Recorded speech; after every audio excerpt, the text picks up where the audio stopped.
Hello everyone, star education YouTube ચેનલમાં આપ સૌનું ખૂબ ખૂબ સ્વાગત છે. આજનો જે વિડીયો છે તેમાં આપણે ચર્ચા કરશું 26મી મેના તમામ અગત્યના કરંટ અફેર. તો શરૂ કરીએ આજનો વિડીયો. સૌથી પહેલા એક પ્રશ્ન તમારા માટે, જેનો જવાબ આપ સૌ લખો છો કોમેન્ટ બોક્સની અંદર. તો આજનો પ્રશ્ન તમારા માટે એવો છે કે હાલમાં જ જાન્યુઆરી 2024નો જે આસિયાન પર્યટન ફોરમ છે એનું આયોજન કયો દેશ છે કરવાનું છે. તો આ ટોપિકમાં મેં તમને ઘણા બધા અગત્યના મુદ્દા કીધા હતા, જેમ કે 2023ની આસિયાન સમિટ ક્યાં થવાની છે, 2024ની ક્યાં થવાની છે. તો આવા ઘણા બધા અગત્યના મુદ્દાઓ છે, આપણે એ પોઈન્ટમાં ડિસ્કસ કર્યા હતા. તો જેટલું પણ યાદ આવે એક લખવાનો પ્રયાસ કરવાનો છે કોમેન્ટ બોક્સની અંદર. તો એક તમારી એક નાનકડી ટેસ્ટ સમજી આ ક્વેશ્ચનનો આન્સર લખવાનો પ્રયાસ કરજો. શરૂ કરીએ આજનો વિડીયો 26મી મેના તમામ અગત્યના કરંટ અફેર. સૌથી પહેલો ક્વેશ્ચન આજના વિડીયોમાં. હાલમાં જ સીબીઆઈ છે, સીબીઆઈના નવા નિદેશક તરીકે કોની નિયુક્તિ કરવામાં આવેલી છે? તો સીબીઆઈ છે, ઓકે, એના નવા નિદેશક બન્યા છે હાલમાં જ પ્રવીણ સૂદ. આન્સર આવશે પ્રવીણ સૂદ. તો એ સીબીઆઈના નવા નિદેશક બન્યા છે. આન્સર થશે ઓપ્શન બી. તો સીબીઆઈના નવા નિદેશક પ્રવીણ સૂદ બન્યા છે. કોનું સ્થાન લેશે એવો ક્વેશ્ચન પણ આવી શકે. તો સુબોધ કુમાર જયસ્વાલનું સ્થાન લેશે. પહેલા સુબોધ કુમાર જયસ્વાલ હતા, હવે એમનું સ્થાન પ્રવીણ સૂદ લેવાના છે. ઓકે, જે એમની નિયુક્તિ કરવામાં આવી, ઓકે, તો એમાં એક કમિટી બની હતી. એ કમિટીમાં કોણ કોણ હતા? એક તો આપણા ભારતના પ્રધાનમંત્રી નરેન્દ્રભાઈ મોદી હતા. બીજા કોણ હતા? બીજા હતા આપણા સુપ્રીમ કોર્ટના મુખ્ય ન્યાયાધીશ. સુપ્રીમ કોર્ટના મુખ્ય ન્યાયાધીશ કોણ છે અત્યારે? ડીવાય ચંદ્રચૂડ. તો ડીવાય ચંદ્રચૂડ છે, ઓકે, એ પણ આ કમિટીમાં સામેલ હતા, અને એક અધીર રંજન ચૌધરી. તો કુલ આ 3 વ્યક્તિથી આખી કમિટી બની હતી અને એમણે આમની નિયુક્તિ કરી સીબીઆઈના નવા નિદેશક તરીકે. ક્લિયર? બાકી સીબીઆઈ છે ભારતના કયા મંત્રાલય અંતર્ગત કાર્ય કરે છે? ક્વેશ્ચન એવો પણ પરીક્ષામાં તમને પૂછી શકે છે. તો ધ્યાન રાખજો, આ રક્ષા મંત્રાલય અંતર્ગત કાર્ય નથી કરતી. ઓકે, આ જે મંત્રાલય અંતર્ગત કાર્ય કરે છે સેન્ટ્રલ બ્યુરો ઓફ ઇન્વેસ્ટિગેશન પૂરું નામ છે. તો આ કયા મંત્રાલય અંતર્ગત કાર્ય કરે છે? આ પબ્લિક પેન્શન અને પર્સનલ મંત્રાલય અંતર્ગત કાર્ય કરે છે. પબ્લિક પેન્શન અને પર્સનલ મંત્રાલય અંતર્ગત કાર્ય કરે છે. બાકી સીબીઆઈ ની સ્થાપના ક્યારે થઈ? ક્વેશ્ચન એવો પણ આવી શકે છે. અગત્યની સંસ્થા છે. તો 1963માં સીબીઆઈ ની સ્થાપના થયેલી છે. ક્લિયર અહીં સુધી? ચલો, એના પછીનો ક્વેશ્ચન, સમુદ્ર શક્તિ એક્સરસાઇઝ અથવા તો સમુદ્ર શક્તિ યુદ્ધ અભ્યાસ, એનું આયોજન ભારત અને કયા દેશ વચ્ચે થયેલું છે? તો હાલમાં જ આનું આયોજન છે એ ભારત અને ઇન્ડોનેશિયા વચ્ચે થયેલું છે. તો આન્સર આવશે ઇન્ડોનેશિયા, ઓપ્શન સી. ક્લિયર? તો ભારત ઇન્ડોનેશિયા વચ્ચે આ એક્સરસાઇઝનું આયોજન થયું છે. નામ છે આનું સમુદ્ર શક્તિ એક્સરસાઇઝ. ઓકે, એક્સરસાઇઝ છે એનું 2023ના રોજ કેટલામું સંસ્કરણ છે? ક્વેશ્ચન એવો પણ આવી શકે છે. તો 2023ના રોજ આનું 4થું સંસ્કરણ છે. ઓકે, આયોજન ક્યાં થયું? એક ક્વેશ્ચન એવો પણ આવી શકે છે. તો આનું આયોજન થયું છે ઇન્ડોનેશિયામાં. ઇન્ડોનેશિયામાં કઈ બાજુ? બાતુ અમ્પર પોર્ટ છે, ત્યાં આનું આયોજન થયેલું છે. ક્લિયર? બાકી ભારત ઇન્ડોનેશિયા વચ્ચે બીજો પણ એક અગત્યનો યુદ્ધ અભ્યાસ થાય છે, એનું નામ છે ગરુડ શક્તિ. ગરુડ શક્તિ એક્સરસાઇઝ છે એ પણ ભારત ઇન્ડોનેશિયા વચ્ચે થાય છે. અને બાકી ઇન્ડોનેશિયાની અંદર 2023ની આસિયાન સમિટ છે એનું આયોજન પણ થવાનું છે. આસિયાન સમિટ છે એનું આયોજન ઇન્ડોનેશિયામાં તો થવાનું છે 2023ની, પણ ઇન્ડોનેશિયામાં કઈ જગ્યાએ? તો ઇન્ડોનેશિયામાં એક સ્થળ છે લાબુઆન બાજો, ત્યાં આનું આયોજન થવાનું છે. ક્લિયર? બાકી આસિયાન સમિટ વર્ષમાં કેટલી વાર થાય? તો વર્ષમાં 2 વખત આસિયાન સમિટનું આયોજન થાય. ક્વેશ્ચનમાં વાક્ય સ્વરૂપે આપે તો એમાં બધા અગત્યના મુદ્દાઓ તમને કામ લાગશે. ચલો, બહુ અગત્યનો ક્વેશ્ચન છે. નીચેમાંથી કઈ સંસ્થા છે એ global financial innovation network green washing techsprint છે એમાં ભાગ લેવાની જાહેરાત કરી છે? તો ભારતની એક સંસ્થા છે જે આમાં ભાગ લેવાની છે, અને આ સંસ્થાનું નામ કહેવાનું છે. આ સંસ્થાનું નામ છે નીતિ આયોગ. સોરી, નીતિ આયોગ નહીં, આરબીઆઈ. તો આરબીઆઈ છે આમાં ભાગ લેશે. આરબીઆઈ આ એનાઉન્સમેન્ટ કરી છે. તો હાલમાં જ આરબીઆઈ દ્વારા આ જાહેરાત કરવામાં આવી છે કે તે ગ્લોબલ ઇનોવેશન નેટવર્ક છે, ગ્લોબલ ફાઇનાન્શિયલ ઇનોવેશન નેટવર્ક છે, જેને જીફિન તરીકે પણ ઓળખવામાં આવે છે, તેમાં ભાગ લેશે. ક્વેશ્ચનમાં એવી રીતે પણ આવી શકે કે હાલમાં જ આરબીઆઈ જીફિનમાં ભાગ લેવાનું છે, જીફિનનું પૂરું નામ જણાવો. તો જીફિન છે એનું પૂરું નામ થાય global financial innovation network. Clear? આમાં કુલ 13 જેટલી આંતરરાષ્ટ્રીય નિયમનકારોની સંસ્થાઓ છે આમાં ભાગ લેવાની છે, એમાંથી એક આરબીઆઈ પણ છે. ઓકે, આ જીફિન છે એની સ્થાપના ક્યારે થઈ? જીફિન ની રચના થઈ જાન્યુઆરી 2019માં, એ પણ આ યાદ રાખજો. અને 70 થી વધુ દેશોની સેન્ટ્રલ બેંક છે આના સદસ્ય છે, જેમાંથી આપણું આરબીઆઈ છે એ પણ આનું સદસ્ય છે. ઓકે, આનો મુખ્ય ઉદ્દેશ શું છે તો કે ફાઇનાન્શિયલ ઇનોવેશન છે એને સપોર્ટ કરવાનું છે. બાકી થોડાક આરબીઆઈ ના અગત્યના મુદ્દાઓ તમને રિવાઇઝ કરાવું. દરેક એક્ઝામમાં હું અહીંયા હેડિંગમાં જીપીએસસી ના સંદર્ભમાં હેડિંગ મારું છું, પરંતુ દરેક જે કોમ્પિટિટિવ એક્ઝામ છે એમાં તમને આ બધું રિવિઝન ઉપયોગી થવાનું જ છે. બરાબર, તો તાજેતરમાં જ આરબીઆઈ છે એને ગ્રીન ડિપોઝિટ ફ્રેમવર્ક છે શરૂ કર્યો, તો આ આપણે અભ્યાસ કરી ચૂક્યા છે. ક્યારથી લાગુ કરવાનું છે? ક્વેશ્ચન પરીક્ષામાં તારીખ સાથે આવી શકે, તારીખ યાદ રાખવાની 1 જૂન 2023 થી. ઓકે, 1 જૂન 2023 થી 5 દિવસ પછી આ ગ્રીન ડિપોઝિટ ફ્રેમવર્ક છે એ લાગુ થઈ જશે. ઓકે, આરબીઆઈ એક પ્રવાહ પોર્ટલ શરૂ કર્યું છે. પ્રવાહ પોર્ટલનું કામ શું છે? બેંક અને એનબીએફસી છે એને સરળતાથી લાયસન્સ મળી જાય એ માટે આરબીઆઈ આ શરૂ કર્યું છે પ્રવાહ પોર્ટલ. ઓકે, અને એક બીજા દક્ષ અને ઉત્કર્ષ પોર્ટલ છે એ પણ આરબીઆઈ દ્વારા શરૂ કરવામાં આવે છે. તો ક્વેશ્ચન પરીક્ષામાં આવે કે ભાઈ ફલાણું પોર્ટલ કોણે શરૂ કર્યું છે, તો ધ્યાન રાખવાનું આરબીઆઈ શરૂ કર્યું છે. કયા કયા પ્રવાહ છે? દક્ષ પોર્ટલ છે અને ઉત્કર્ષ પોર્ટલ. આ બધા પોર્ટલ છે એ આરબીઆઈ શરૂ કર્યા છે. આરબીઆઈ ના જે ગવર્નર છે અત્યારે કોણ છે? શક્તિકાંત દાસ અત્યારે આરબીઆઈ ના ગવર્નર છે. એના પછીનો અગત્યનો ક્વેશ્ચન, હાલમાં જ સંચાર સાથી પોર્ટલ છે આ કયા મંત્રાલયે શરૂ કર્યું છે? સંચાર સાથી પોર્ટલ, નામ ઉપરથી જ ખબર પડી જાય આ સંચાર મંત્રાલયે શરૂ કરેલું છે, તો આપણો આન્સર થશે ઓપ્શન બી. તો સંચાર મંત્રાલયે આ શરૂ કર્યું છે. સંચાર મંત્રી આપણા કોણ છે એ પણ યાદ રાખવાનું. સંચાર મંત્રી આપણા છે અશ્વિની વૈષ્ણવ. તો આ સંચાર સાથી પોર્ટલ છે ડિપાર્ટમેન્ટ ઓફ ટેલિકોમ, જે ભારતના સંચાર મંત્રાલય અંતર્ગત કાર્ય કરે છે, એના અંતર્ગત શરૂ કરવામાં આવ્યું છે. સંચાર મંત્રી અશ્વિની વૈષ્ણવ. એક અગત્યનો દિવસ મે મહિનામાં આવ્યો હતો સંચારને લગતો, તો world telecommunication and information society day. આ 17મી મે એવું જોયો હતો આપણે, તો એને પણ યાદ રાખી લેશું. હાલમાં જ ઓડિશાની સૌથી પહેલી વંદે ભારત એક્સપ્રેસ, ઓડિશાની સૌથી પહેલી વંદે ભારત એક્સપ્રેસ આ કયા બે જંકશન વચ્ચે શરૂ થઈ છે? તો ઓપ્શન આપેલા છે તમને. ઓકે, આ હાવડાથી લઈને પુરી સુધી શરૂ થઈ છે. હાવડા પશ્ચિમ બંગાળમાં આવ્યું છે અને પુરી છે એ ઓડિશામાં આવેલું છે. તો ઓડિશાની સૌથી પહેલી છે, પશ્ચિમ બંગાળની બીજી વંદે ભારત છે. તો પશ્ચિમ બંગાળની પહેલી કઈ હતી?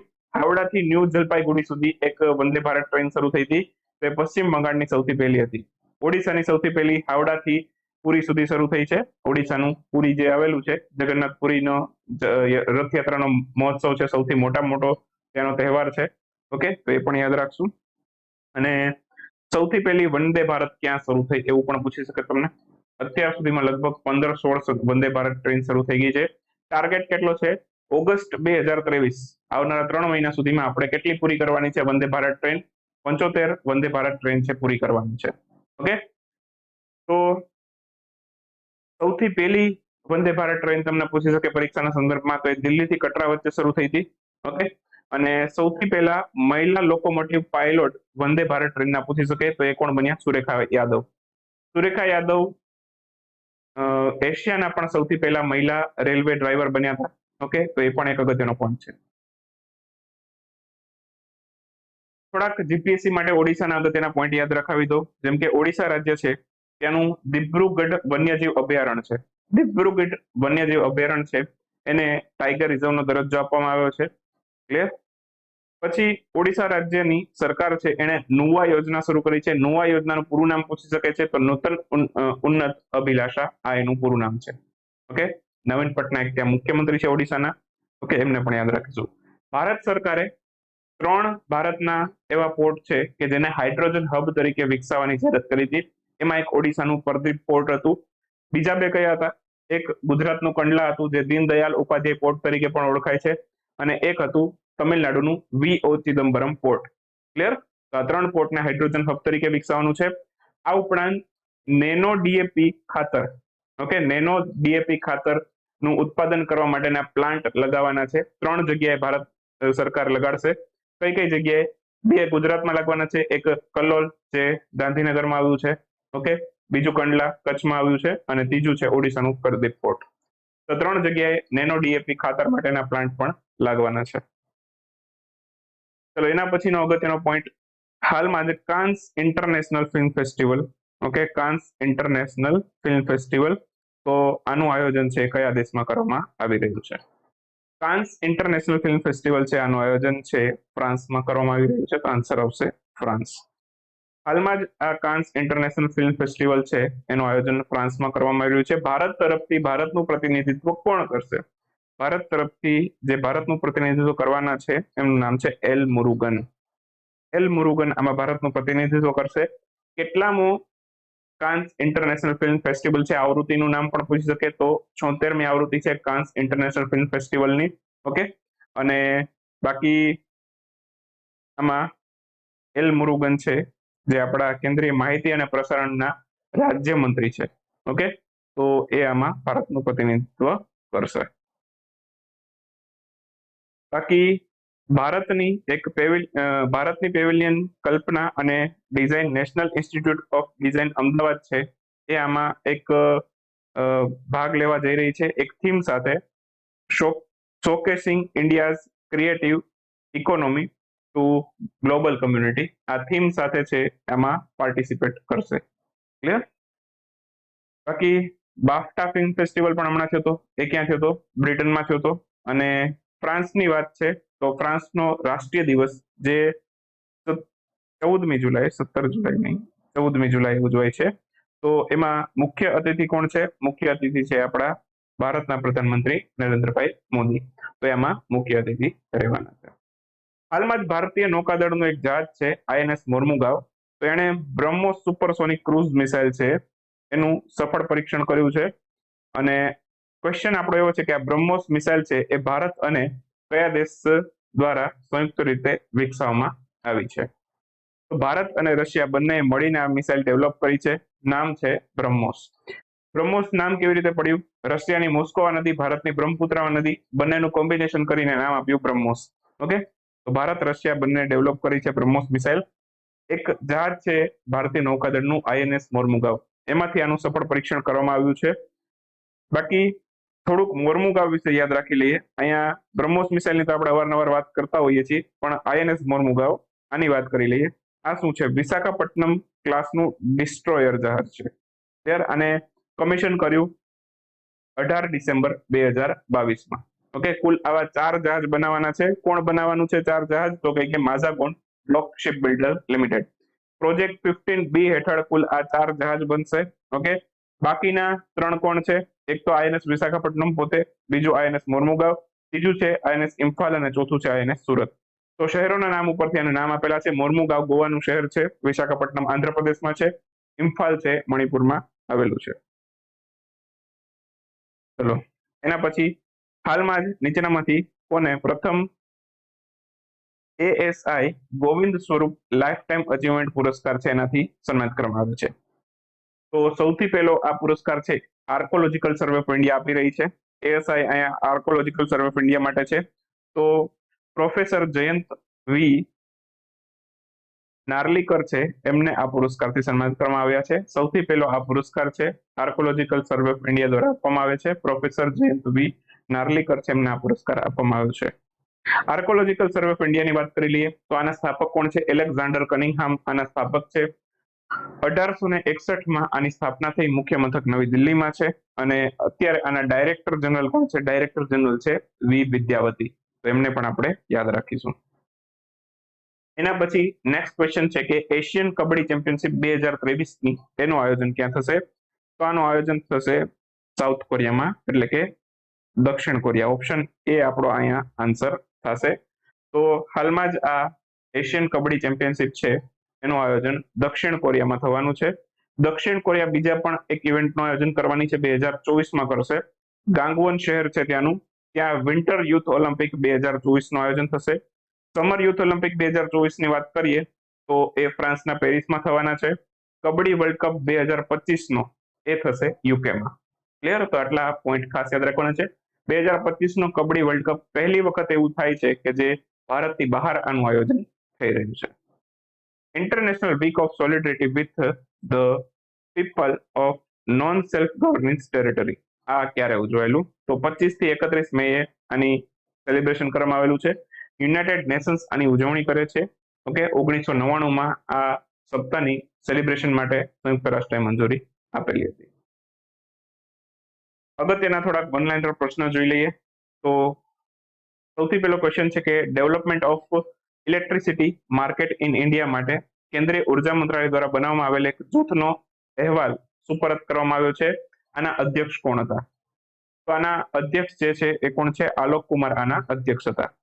એના પછીનો ક્વેશ્ચન છે, હાલમાં જ કેન્દ્ર છે, તાજેતરમાં કેન્દ્ર સરકાર છે એમના દ્વારા 928 વસ્તુઓ છે એની ચોથી સકારાત્મક સ્વદેશીકરણ સૂચિ છે એને મંજૂરી આપવામાં આવી છે. આ કયા ક્ષેત્ર સાથે સંબંધિત છે? તો 928 વસ્તુ છે, ઓકે, એની ચોથી સકારાત્મક સ્વદેશીકરણ સૂચિ જાહેર થઈ છે અને આ રક્ષા ક્ષેત્ર સાથે સંબંધિત છે. તો આન્સર આવશે ડિફેન્સ. હાલમાં જ નીચેનામાંથી કયા દેશે કેલિનિનગ્રાડ એનું નામ બદલીને ક્રોલેવિક રાખવાની જાહેરાત કરી છે? તો આ પોલેન્ડે જાહેરાત કરી છે. પોલેન્ડ પોતાના એક શહેરનું નામ બદલી રહ્યું છે. હાલમાં ટાઇટલ 42 પ્રતિબંધ ચર્ચામાં છે. આ કયા દેશ સાથે સંકળાયેલું છે? આ અમેરિકા સાથે સંકળાયેલું છે. તો અહીંયા આપણો આજનો વિડીયો સમાપ્ત થાય છે. આપણો કરંટ અફેરનો જેમને કોર્સ લેવાની ઈચ્છા છે, ડિસ્ક્રિપ્શનમાં પણ આપણી વેબસાઇટની લિંક અને એપ્લિકેશનની લિંક મળી જશે. ત્યાંથી તમે આપણો કોર્સ બાય કરી શકો છો. કોર્સની અંદર ઈ મેગેઝિનના ફોન્ટ ને ડિઝાઇનિંગ એવી રીતે કરવામાં આવશે જે તમે ફોનથી પણ વાંચી શકો. ઓકે, પ્રિન્ટઆઉટની જરૂર ના પડે એવી આપણે પૂરેપૂરી તકેદારી રાખીએ છીએ. પણ છતાં પણ પ્રિન્ટઆઉટ કાઢવી હોય તો પણ તમને ઓપ્શન આપવામાં આવશે. ડાઉનલોડ કરી પ્રિન્ટ કાઢી શકો છો, ટેસ્ટ આપી શકો છો. કોર્સની અંદર આ બધી ફેસિલિટી મળશે. વિડીયો લેક્ચર પણ જોઈ શકો છો. યુટ્યુબમાં પણ વિડીયો લેક્ચર ફ્રી છે. ઓકે, એપ્લિકેશનમાં પણ તમે જોઈ શકો છો. ઓકે, તો આ બધી ફેસિલિટી કોર્સમાં મળશે. 1 વર્ષની વેલિડિટીનો જે પ્રાઇસ છે 599 રૂપીસ છે. 3 મહિનાની વેલિડિટી વાળો લેવો હોય તો 299 રૂપીસ પ્રાઇસ છે. CA 100 કોડ નાખવાનો ઓપ્શન આવશે તમને. તો કોડ નાખવાનો ઓપ્શન બતાવે તો તમે CA 100 કોડ નાખી શકો છો. આવનારા 1-2 દિવસ સુધી હવે આ કોડ વેલિડ રહેશે, પછી કોડ નાખવાનો ઓપ્શન જતો રહેશે. તો CA 100 કોડથી તમે એડિશનલ ડિસ્કાઉન્ટ મેળવી શકો છો. ક્લિયર? તો મળીએ હવે નેક્સ્ટ વિડીયો લેક્ચરની અંદર. ત્યાં સુધી રજા લઈએ.